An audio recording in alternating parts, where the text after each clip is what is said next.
many of these scriptures are twofold. You know? But like Says, if you read Deuteronomy 18:28, some scriptures talk about back in Masada, but it also applies to now. Go ahead. It says, and they shall become as women. A sword is upon They her. will become as women. Weak, easily frightened, faint-hearted.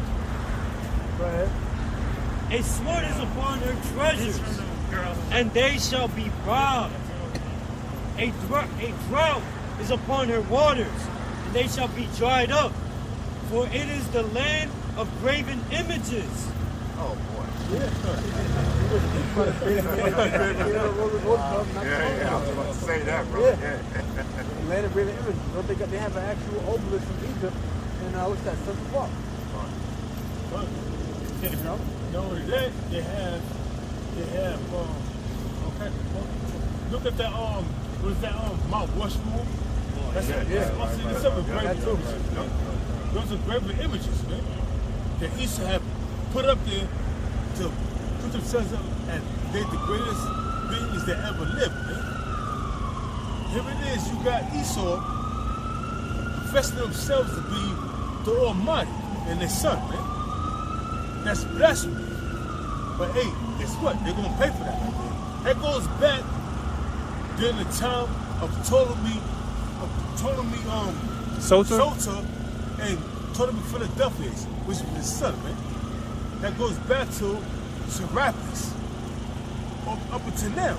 Now you got that image of Cesare Borgia in which they adapt that concept from the Ptolemies, man. Because they understand history. So you gotta, in order for you to understand the mystery, you have to understand the history. And they knew the history, so that's why they did what they did, man. Exactly. It's because of the Ptolemies, which reigned over Greece after Alexander died. Huh? It's because of the Ptolemies that reigned over Greece after Alexander died that Esau goes around saying they Egyptians. Right. Yeah. There was just a time period when the Greeks ruled Egypt. Right. Yeah. That goes to show you how much of a dude the damn devils really are. Yeah. Oh, the Egyptians are white. No. Y'all conquered Egypt. Right. Y'all put the tests on your head and all those head dresses against the war. And this time to call yourselves Egyptians. But you don't tell the world that before you got there, they didn't look like you. Right. That goes to see how wicked these devils are. Well, they had Cleopatra. That's what you were about to say? I'm about to get into that. And that's going into how these Edomites, what they did was they opposed themselves as Egyptians to the Ptolemaic Empire, and they wore the attire of the Egyptians, but they was Edomites. Well, Cleopatra, when she's depicted in movies, they depict her as a so-called black woman. Yeah. But she wasn't. And who was that? She was a Ptolemy. That was Sam Greer, man. Yeah.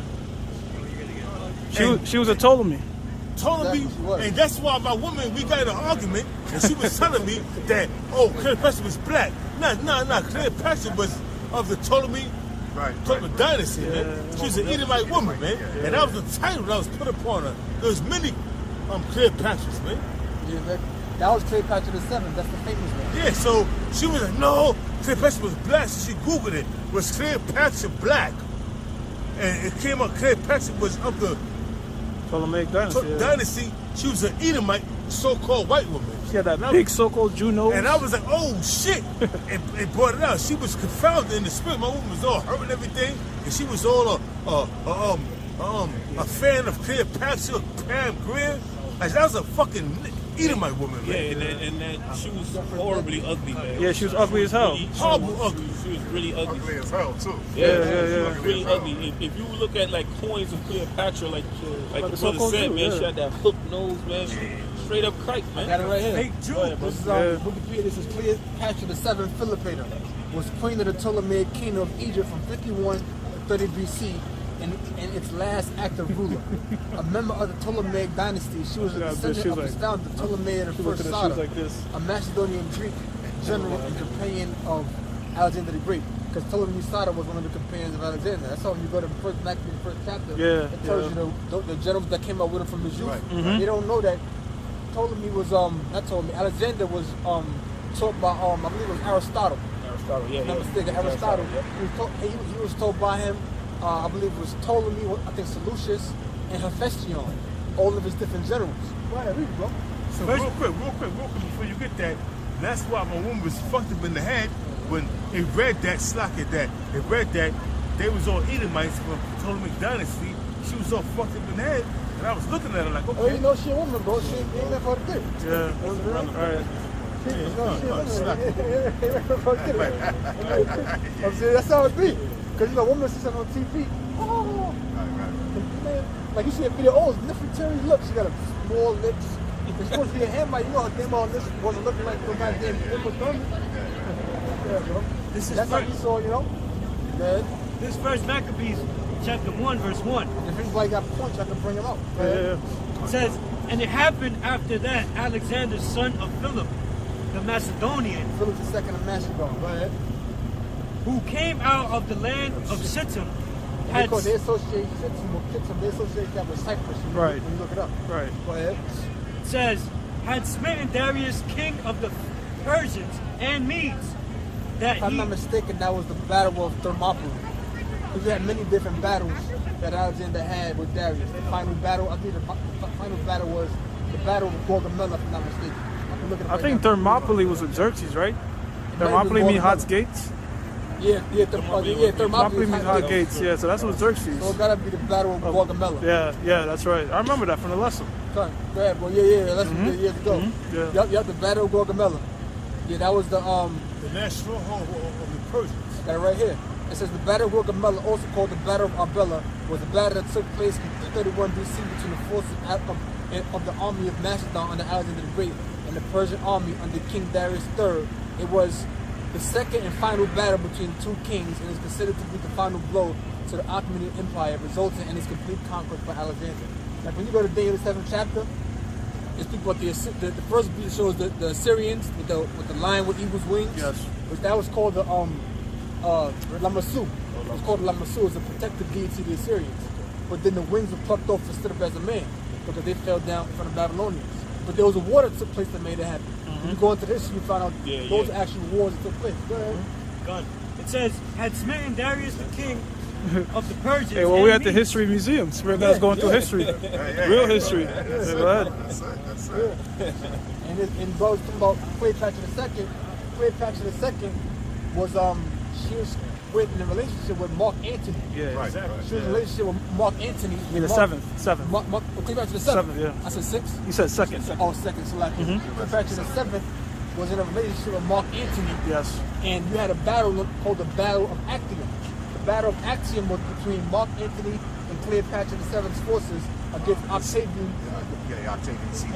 And that battle was what brought forth the end of the Roman Republic in the Roman Empire, because the Roman Empire was more, it was like more democratic, more egalitarian. But once Octavian defeated Mark Antony and Cleopatra the 7th in the Battle of Actium, that was when the Roman Senate granted him certain powers, certain types of powers and abilities being the ruler, and he became the first Caesar of the Roman Empire. Right. Yeah, So which was like the brothers going through. Now you had Julius Caesar before that, right?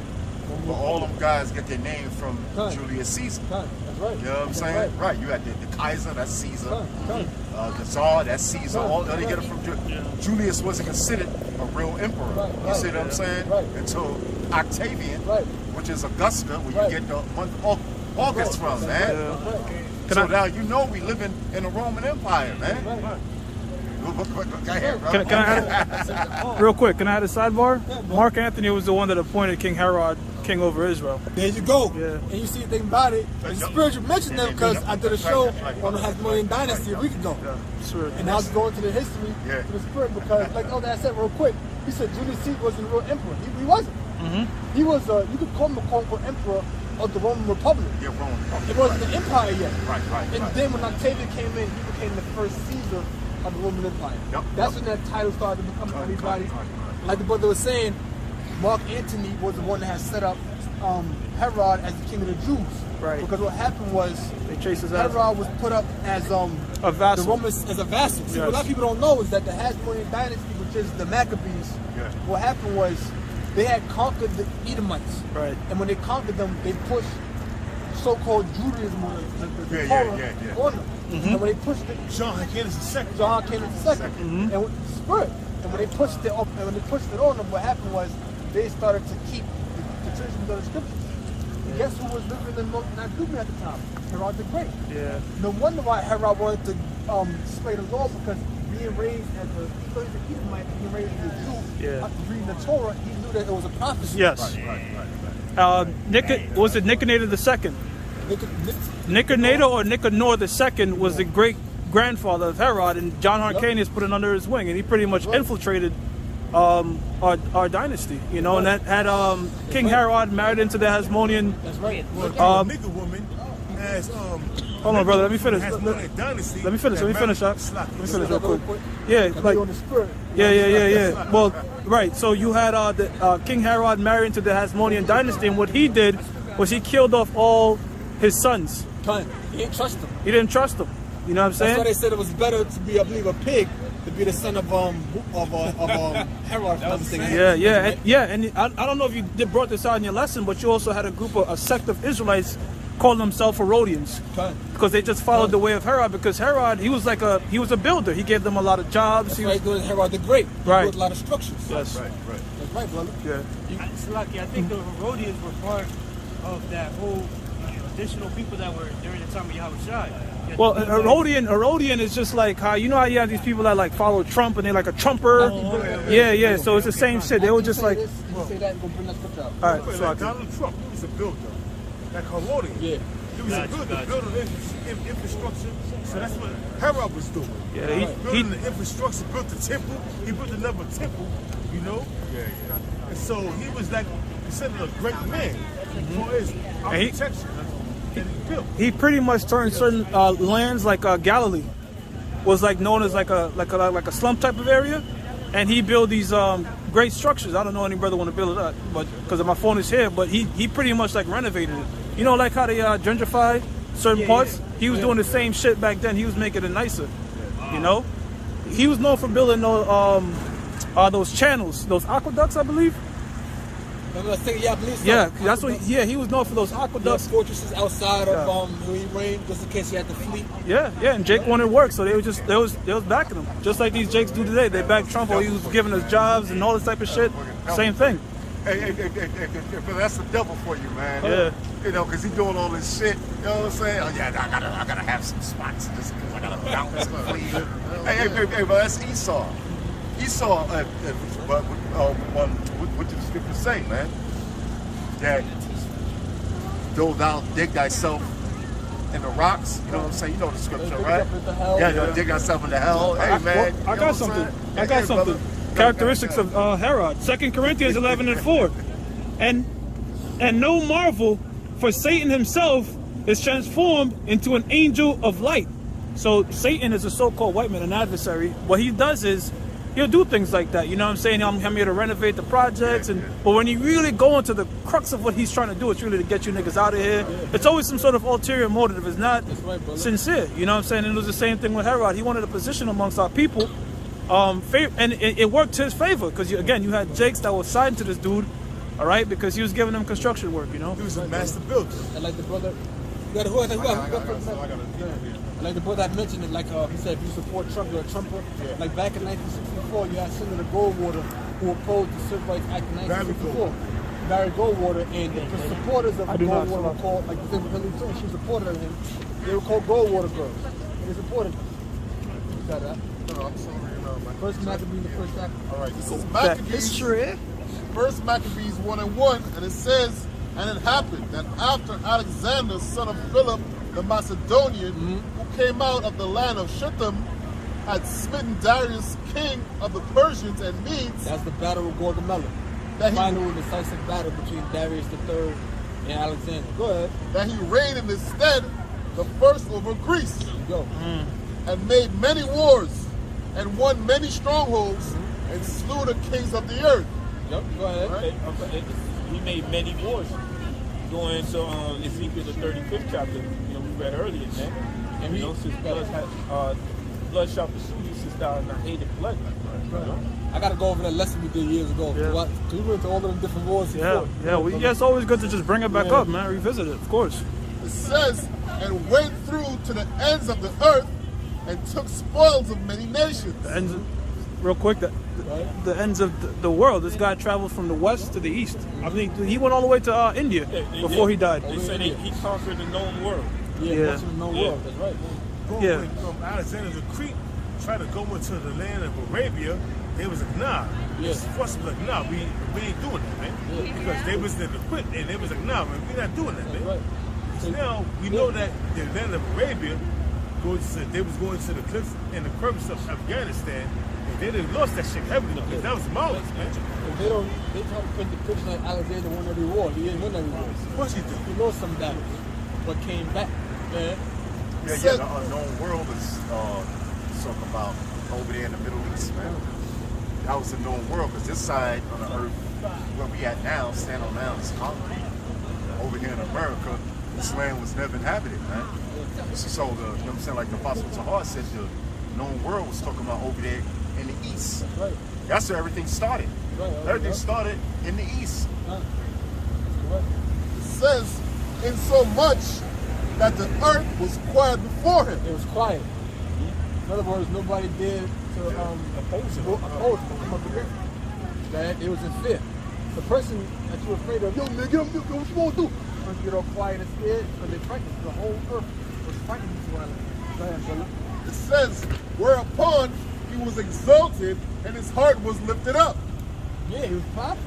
Right? And he gathered a mighty strong host and ruled over countries and nations and kings who became tributaries unto him. Real quickly, we bring out the fact that Alexander had the leopard on his head, but he was also known for having the elephant tusk. Pretty much, like if you worship a particular deity in your nation, he'll take certain attributes of that deity and put them to himself. There's actually a coin of him sitting like Zeus with an eagle next to him. You know what I'm saying? So when the time permitted and the opportunity permitted, he will put on different skulls to represent different deities where people worship. Right. And they worship him as that deity. Yeah. That was sort of the thing back then, because remember when we did the history lesson, certain of these rulers, they would address themselves as God of the universe. What was that scroll? Remember that scroll? King Cyrus, King Cyrus, God of the universe or something like that. They used to, rulers used to be attributed with deities, man. Exactly. You know what I'm saying? They used to be worshipped. That's right, brother. And one of the titles of Cyrus was King of Kings, Lord of Lords. Right. That's why Revelation, he ain't the King of Kings. I was shy the King of Kings and Lord of Lords. They had to get it right. Because the Most High does that kind of stuff. Like he plays on certain things. You know what I'm saying? Like you read about the curses, all the curses that came upon the place came upon Egypt. Or the sun went, it was darkness because they didn't rod gave them light. So the Most High played on them on their different beliefs. Yeah, right. I feel the term is called. It'll come back to you. Yeah. Didn't they like worship toads or something like that to some effect? Hecate, goddess, like a frog goddess, goddess, yeah. and associated with fertility. That's why the frog jumped on Pharaoh's bed. It says, and after these things he fell sick and perceived that he should die. It says, wherefore he called his servants, such as were honorable and had been brought up with him from his youth, and parted his kingdom among them. This is Wikipedia, the partition of Babylon. The partition of Babylon was the first of the conferences and ensuing agreements that divided the territories of Alexander the Great. It was held at Babylon in June 323 BC. Alexander's death at the age of 32 had left an empire that stretched from Greece all the way to India. So when you add them having conflicts, who's going to take what? Who's going to take this? Who's going to take that? You know what I'm saying? Go ahead. That was the infight. It says, and parted his kingdom among them while he was yet still alive. Okay, go ahead. So even while he was alive, they was already saying, yo man, before he didn't just drop dead. Right. You gotta spend enough that stuff to die. Everybody said, all right, well, when we go, what we gonna do with the house? They've been in the hospital for 3 days. They ain't even dead yet. It's like, what we gonna do with the house? So this is the mentality that they had, because Esau, scripture tell you, he had a lot of desires as hell. He could never have enough. So there was greed. His possession before he was even 30. Correct me if I'm wrong, brother, but I believe Cassandra's name also means the greatest. I'll check if you're right. Because there was something about that where he said, who should you give your kingdom to?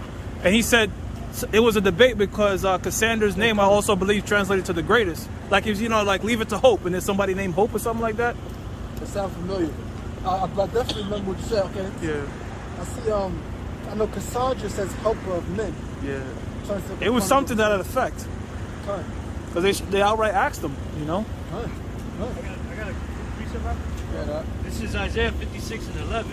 Yea, they are greedy dogs, which can never have enough. I can break that down. If that's not the so-called white man, I don't know who the hell that could be. Greed. You know what I'm saying? Yeah, greedy dogs. They can never. That's why the Lord, you know, put out that saying in the book of Matthew. What shall it profit a man if he gains the whole world and loses his own soul, man? You know, they're greedy dogs and they cannot be satisfied, man. This devil owns everything, man. Have you ever seen, like, I don't know if y'all saw that Edomite looking dude that gave me a hug earlier. I have to play a date, putting that on camera. You know, because I work with that brother, man. They'll freeze frame you, brother. They'll freeze frame it. Yeah, right. Look at that, I told you it's right. Yeah. But Jacob hugged Esau. So yes, he was right. hey, Jacob kissed Esau's neck. Yeah. You know, but and it's crazy that dude looks just like Esau, man, red hair and all that. But we work like in the high-end buildings. We used to work, you know, do construction of the high-end buildings, you know, build it up, man. And I'm telling you, brothers, when you go inside them things, man, you have the best technology in there. You have the best of every fucking thing in there, man. Mm-hmm. You know what I'm saying? So these devils got it. Esau got it, man. Good. You know what I'm saying? They have everything a man could dream of, man. Yeah. They